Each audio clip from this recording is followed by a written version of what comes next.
Get ready to gasp in disbelief as we reveal the jaw-dropping truth about Rachel McAdams' mid-aughts career choices. While Nicholas Holt's recent lost roles in the Batman Mission Impossible Dead Reckoning Part 1 and Top Gun Maverick made headlines, it's nothing compared to the A-list projects McAdams turned down one after another. In a recent Bustle profile, it was revealed that during her 2-year hiatus in Canada after hitting it big with Mean Girls and The Notebook, McAdams turned down offers for not 1, not 2, but 5 major blockbuster movies. Can you believe she said no to The Devil Wears Prada, Casino Royale, Mission Impossible 3, Iron Man, and Get Smart? Rachel McAdams has shared some wise words about the importance of following your instincts, even when it means turning down incredible opportunities. When her career was skyrocketing, McAdams made the tough decision to say no to multiple film projects despite feeling guilty about potentially missing out. She said in an interview, "There were definitely some anxious moments of wondering if I was just throwing it all away. And why was I doing that? It's taken years to understand what I intuitively was doing." Find out why McAdams made these shocking career decisions and what she thinks about them now in this captivating exposé. Rachel McAdams shocked fans when it was revealed she turned down the role in the iconic movie The Devil Wears Prada.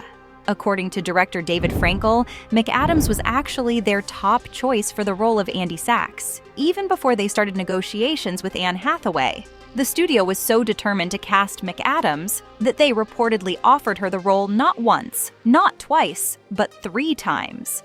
However, despite their persistence, McAdams was resolute in her decision to turn down the role. The casting process for The Devil Wears Prada was a roller coaster ride, with big names like Natalie Portman, Kate Hudson, Kirsten Dunst, and Scarlett Johansson all considered for the part. But it was Anne Hathaway who ultimately snagged the role. After campaigning hard to convince the studio she was the perfect fit. And boy, did Hathaway deliver. Despite reportedly being the 9th choice, her performance as Andy Sachs was nothing short of amazing. Who are you? My name is Andy Sachs.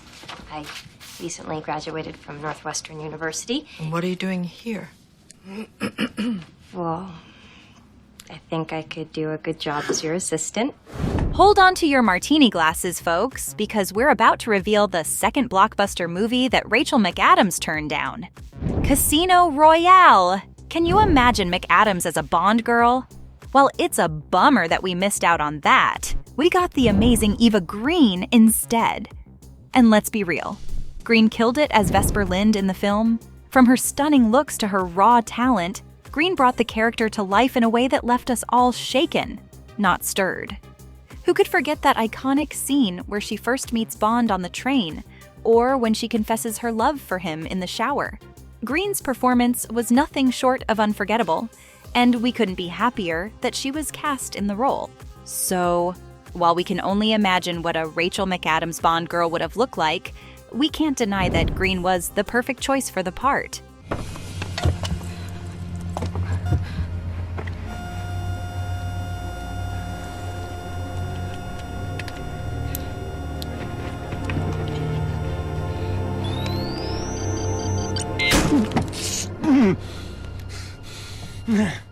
In what could have been a major career move for the actress, McAdams opted out of the action-packed Mission Impossible franchise.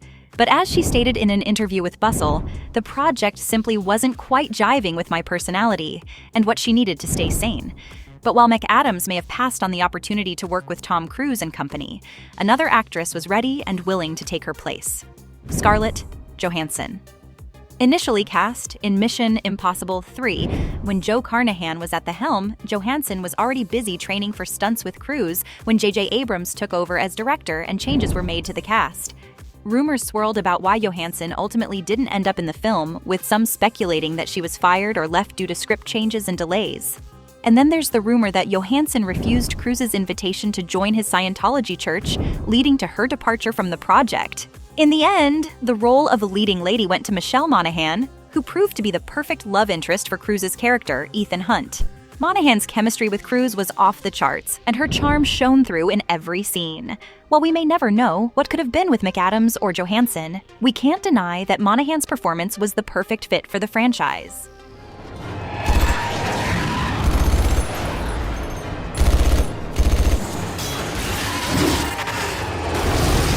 Did you know that the Hollywood darling once turned down the chance to star in Iron Man?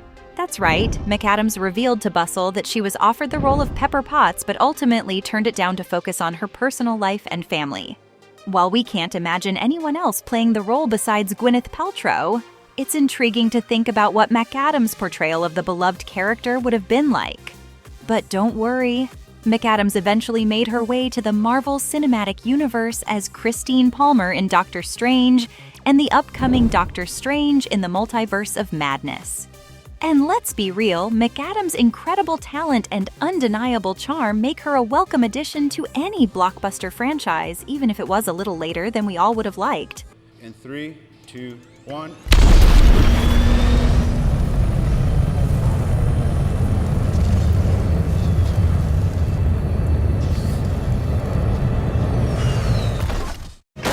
Oh, what could have been? Rachel McAdams was reportedly in talks to star alongside Steve Carell in the reboot of the classic spy comedy Get Smart. The talented actress could have stepped into Anne Hathaway's shoes as Agent 99, Carell's witty and capable partner in espionage.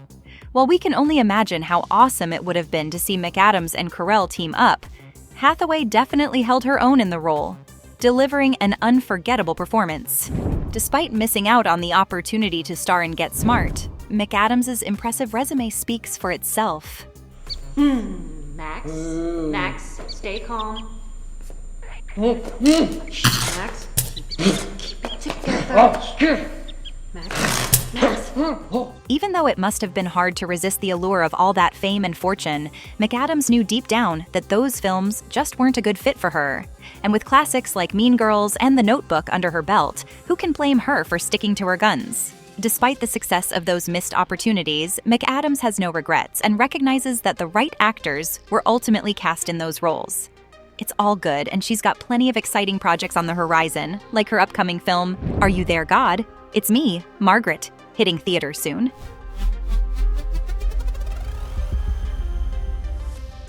Did you know that Russell Crowe almost walked away from one of his most iconic roles in Gladiator due to a bizarre original script? Today, we're diving into this fascinating story and the journey from a peculiar concept to a blockbuster film. So grab your popcorn and let's get started. Today, we're chatting about how Russell Crowe almost said adios to Ridley Scott's 2000 historical epic Gladiator. This Oscar-winning movie, which raked in a whopping $503 million worldwide, had a rather strange start, according to Crowe's recent interview with Vanity Fair. Despite his confidence as a leading man, Crowe felt uneasy about the world surrounding him in Gladiator. The original script was, in his words, absolute rubbish, featuring peculiar sequences like gladiators promoting olive oil on their chariots. Although based on real historical endorsements, Crowe knew that modern audiences would be left scratching their heads. But thanks to ongoing conversations with Ridley Scott, Crowe stayed on board. Scott promised that nothing would be filmed without Crowe's 100% belief in it. By the time they started filming, they only had 21 pages of an agreed-upon script, which typically spans around 100 to 110 pages. So they had quite the journey ahead, making up the story as they went along. Fast forward to today, and Gladiator is considered a classic. Ridley Scott is now preparing to direct the long-awaited sequel with Paul Mescal taking over the franchise, playing Lucius, the son of Lucilla. So there you have it, folks. The incredible story of how Gladiator went from a potential disaster to a box office sensation. Who knew that chariots with olive oil ads would have been a deal breaker? If you enjoyed this behind-the-scenes tale, don't forget to like, share, and subscribe for more movie magic. And remember, sometimes a leap of faith can lead to greatness. Are you ready to say goodbye to one of the greatest adventure movie franchises of all time? That's right, folks. After 4 decades of epic adventures, Indiana Jones is hanging up his fedora and cracking his whip one last time in Indiana Jones and the Dial of Destiny, the 5th and final film in the franchise. Our journey began in 1981 with the phenomenal Raiders of the Lost Ark. And since then, we've witnessed Ford's audacious exploits as the dauntless archaeologist in the 1984 prequel, The Temple of Doom, and the 1989 sequel, The Last Crusade. After a long intermission, Ford bounced back in 2008 with The Kingdom of the Crystal Skull, and now he's all set to embark on the crowning adventure in this fifth and final installment. With excitement for Indiana Jones 5 skyrocketing, Disney has swooped in to clear the air, confirming that this film will indeed mark the end of the epic franchise. Their latest press release hails the Dial of Destiny as the long-awaited final act in this treasured saga. James Mangold, who takes the reins from Spielberg, describes the movie as the pinnacle of Indiana Jones adventures. Although Harrison Ford has hinted in the past that he'll be hanging up his fedora, it's the first time Disney has set the record straight, solidifying the Dial of Destiny as the grand finale fans have been waiting for. So, why is the Indiana Jones franchise wrapping up, you ask?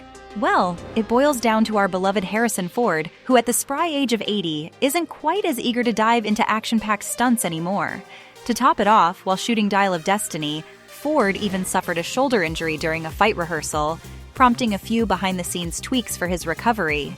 By bringing the curtain down with Indiana Jones and the Dial of Destiny, fans hope the adored franchise can make a stylish exit, steering clear of any potential missteps with less-than-stellar spin-offs featuring side characters. There's been some buzz about an Indiana Jones TV show brewing over at Disney+, with Mangold mentioning that it wouldn't center on Ford's daring archaeologist. But plot twist. Word on the street is that the series might be hitting the chopping block, especially now that Disney's declared Dial of Destiny the grand finale of the franchise. This unexpected revelation is sure to crank up the hype meter as fans everywhere gear up for an unforgettable summer with Indiana Jones and the Dial of Destiny hitting theaters, as we brace ourselves for the exhilarating climax of the Indiana Jones saga. It's the perfect time to venture into the realm of fan theories and predictions for Indiana Jones and the Dial of Destiny. From riveting plot speculations to nods to past films, and even some surprising character evolutions, there's no shortage of thrilling ideas about what lies in store for our favorite fedora-clad hero. So what do you think? Will there be unexpected twists or familiar faces making a comeback? Share your thoughts, theories, and predictions in the comments below. And let's embark on this final adventure together as we uncover the secrets of the Dial of Destiny. The spellbinding allure of a movie frequently hinges on the chemistry between its characters, and Grease perfectly embodies this. The legendary pairing of John Travolta and Olivia Newton-John infused the film with their irresistible magnetism. Intriguingly, their on-screen romance reflected a simmering tension beneath the surface, leading, as Newton-John disclosed, to an authentic mutual attraction. Heartbreakingly, the world lost Olivia Newton-John on August 8, 2022, when she was 73. Back when Grease was filmed, she was only 28 and nearly skipped out on the role. Imagine, it could have been Carrie Fisher or Marie Osmond. But fate had other plans. Newton-John stepped up, and she and Travolta even locked lips in a surprise, unscripted moment, though the scene never made it to the final cut. With chemistry so effortless and electric, it's no wonder audiences speculated about the true nature of Travolta and Newton-John's relationship. Both stars openly acknowledged their connection. In her autobiography, Don't Stop Believin', Newton-John admitted, "Yes, we really liked each other and there was an attraction." Travolta also confirmed their mutual feelings. When asked point-blank about the sexual tension between them, he candidly replied, "I think you saw that in You're the One That I Want. There's almost a resolution of that tension right there." From the get-go, Travolta and Newton-John formed a deep connection, and Travolta actually played a crucial role in Newton-John's casting. Initially, the execs considered other actresses for Sandy, while Newton-John hesitated due to past projects that left her feeling disheartened. Travolta, however, was adamant. "There's only one person that should play this role, and it's Olivia Newton-John. She's every guy's dream." And just like that, their meaningful bond took root. The day Travolta personally convinced Newton-John was truly unforgettable. She reminisced, "I went outside to be greeted by those piercing blue eyes and the warmest smile on the planet," she recalled. In person, John Travolta radiates pure joy and love. "That day, he greeted me with a big hug like we were already lifelong friends. How could you say no to John Travolta?" At one point, Grease featured an unscripted finale where the stars sealed their romance with a spontaneous kiss. Although it didn't make it into the final movie, their lips still met at the premiere's after-party, sparking whispers about their off-screen chemistry. As it turned out, those rumors were repeatedly confirmed by both Travolta and Newton-John themselves. And there you have it, a behind-the-scenes glimpse into the magnetic connection between these two legendary stars. The next time you watch Grease, remember the captivating love story that unfolded, both on and off the screen. It's a testament to the power of true chemistry and a reminder that sometimes life imitates art in the most enchanting ways. They've touched our hearts, they've made us smile, and became dear friends, who we will always remain hopelessly devoted to.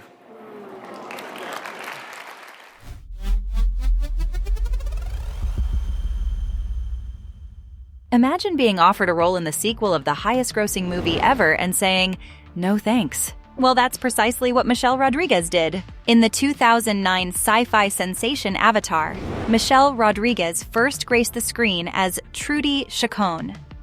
As a combat pilot working for the Avatar program, Trudy's heart was with the Na'vi people. So much so that she gave her life in a heroic battle, ensuring the Na'vi could triumph against the not-so-nice humans attempting to seize control of Pandora.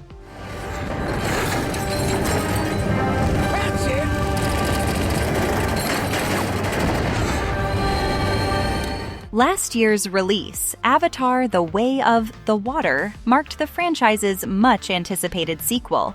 Interestingly, it featured the return of Miles Quaritch, played by Stephen Lang, despite his character's untimely demise in the first film. When Michelle Rodriguez caught up with Jim Cameron, he entertained the idea of her making a comeback too. But Michelle put her foot down, reminding him that her character had died a martyr's death, and bringing her back just wouldn't make sense. This Fast and Furious superstar had a heart-to-heart with Vanity Fair, explaining why she told James Cameron that reviving her Avatar character would be, in her words, overkill. Avatar, we gonna see you in the third one? Oh, I wish, man. My death was a martyr's death. You see, Michelle's been brought back from the dead 3 times already in her career, so one more might just be pushing it. Michelle didn't hesitate to remind Cameron of her many cinematic resurrections. She pointed out, "I came back in Resident Evil, I wasn't supposed to. I came back in Machete, I wasn't supposed to. I came back with Letty, I wasn't supposed to. We can't do a 4th time. That would be overkill." Rodriguez even expressed her confusion over this odd trend of her dead characters returning to life, joking that perhaps they just can't figure out what to do with a girl who doesn't have a boyfriend, so they keep killing her off and then reviving her. Saying no to an Avatar sequel is no small matter. We're talking about one of the most monumental movie franchises in history. The original Avatar still holds the crown as the highest-grossing movie ever, raking in a jaw-dropping $2.9 billion globally. Fast forward 13 years, and Avatar: The Way of Water shook the box office with a whopping $2.3 billion, making it the 3rd highest-grossing film in history. In its first 2 weeks alone, it bagged $1 billion, surpassing even Cameron's own 1997 masterpiece, Titanic. Critics loved it too, with NME giving it a glowing 4-star review, calling it a groundbreaking, visually stunning film. The Avatar universe is far from done expanding. Back in 2016, it was revealed that 4 sequels were in the pipeline, which would include Avatar: The Way of Water, Avatar: The Seedbearer, Avatar: The Tulkun Rider, and Avatar: The Quest for Iwa. As for Michelle Rodriguez, she's got a busy first half of 2023 with the release of Dungeons & Dragons: Honor Among Thieves, which is already out, and the upcoming Fast 10 set to hit screens in May, courtesy of Universal Pictures. So what's the deal with Michelle Rodriguez's characters meeting their maker so often on screen? It's something that hasn't gone unnoticed by fans, sparking lively online debates about her tendency for on-screen demises, from Lost to Avatar and Resident Evil. Michelle weighed in on the topic during a 2023 Wired autocomplete interview, saying, "They always kill me. They're like, she doesn't have a boyfriend. We don't know what the purpose of this strong female is." Chris Pine chimed in, pointing out that fans love her enough to bring her back to life, to which Rodriguez agreed, but questioned, "Why kill me in the first place?" Despite her character's short lifespans, Rodriguez appreciates the roles she's taken on. She admitted to Hollywood News, "I was typecast the minute I did a film called Girl Fight years ago. You allow yourself to be typecast. If she ever wanted to break the mold, she'd choose an indie film where she'd play a character going through a harrowing experience, potentially earning herself an award for portraying vulnerability or mental illness."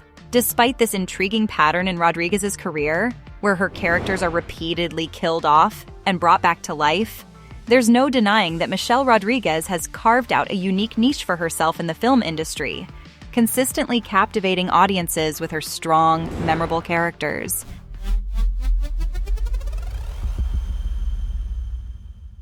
Looks like we have to get ready to say goodbye to one of the all-time greats in Hollywood. After over 6 decades of captivating audiences with his talent, Clint Eastwood may be getting ready to hang up his directorial hat for good. With a filmography of almost 50 movies under his belt, it's hard to imagine the world of film without him. But according to Discussing Film, Eastwood has already begun working on his final directorial project, signaling that the end of his legendary career may be drawing near. Are you ready to see how this iconic filmmaker will end his incredible run in the movie industry? Clint Eastwood's final directorial project is reportedly set to be distributed by none other than Warner Brothers. This isn't surprising, as Eastwood has been in cahoots with the legendary studio for almost 50 years, directing 10 films for them since his 2008 masterpiece, Gran Torino. You might remember some of his other Warner Brothers hits like American Sniper, Sully, and Richard Jewell, all of which left audiences on the edge of their seats. And let's not forget about his latest film, Cry Macho, which was also distributed by Warner Brothers and HBO Max. It's clear that Eastwood and Warner Brothers have a long and fruitful history together, and we can't wait to see what magic they'll create with his final project. Looks like there's been a bit of a shakeup in the upper echelons of Hollywood, as some insiders are pointing to a possible change in attitude at Warner Brothers. Apparently, the studio's new CEO, David Zaslav, wasn't initially sold on the idea of continuing the partnership with Clint Eastwood after last year's acquisition of Warner Media by Discovery. Rumors even suggest that Zaslav wasn't keen on greenlighting Eastwood's most recent film, Cry Macho, and allegedly stated that the decision was made purely because of Eastwood's involvement. "We don't owe anyone any favors," he reportedly said. But now, with reports emerging that Eastwood's final directorial project will also be distributed by Warner Brothers, it seems like the CEO may have changed his tune. It'll be interesting to see how this relationship develops, and whether this marks a new era for the studio under Zaslav's leadership. According to reports, Clint Eastwood's final directorial project is tentatively titled Juror Number 2 and centers around a juror who begins to suspect that he may actually be the murderer in a high-profile trial.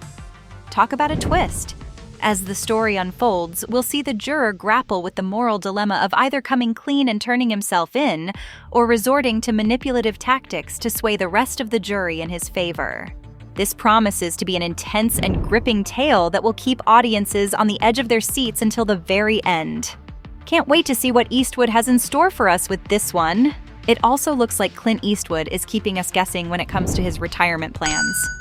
While reports are swirling about his upcoming thriller, the legendary filmmaker himself hasn't made any public statements about stepping down from the director's chair. That said, at 93 years old, with over 50 years of directing under his belt and 4 Academy Awards to his name, it's certainly understandable that he may be considering retirement soon. But let's focus on the exciting news at hand. Eastwood has expressed interest in writing and directing Juror Number 2, which promises to be a captivating and suspenseful film. And we've even heard whispers that he might be looking to cast a young Hollywood star in the lead role, adding a fresh perspective to his signature filmmaking style. Whether or not this marks the end of an era for Eastwood, one thing is for sure. We can't wait to see what he has in store for us with Juror Number 2. Did you know that Clint Eastwood's upcoming thriller, Juror Number 2, is set to be his 40th film as a director? This milestone adds yet another impressive accomplishment to his already illustrious career as both a director and actor. But it's not just the sheer quantity of his work that's impressive. Eastwood is known for his unique and efficient approach to filmmaking, often using a one-take method and delivering films within budget. This sets him apart from his peers in Tinseltown and has earned him numerous accolades, including multiple Academy Award nominations and wins for Best Director and Best Picture for his unforgettable films Unforgiven and $1 Million Baby.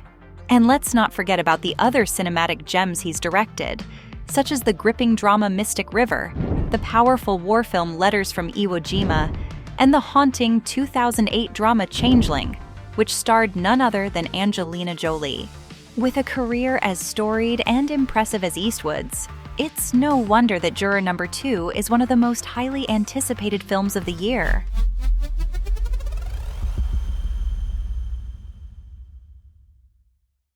This is Story Reels. Subscribe to our channel for the very best in entertainment.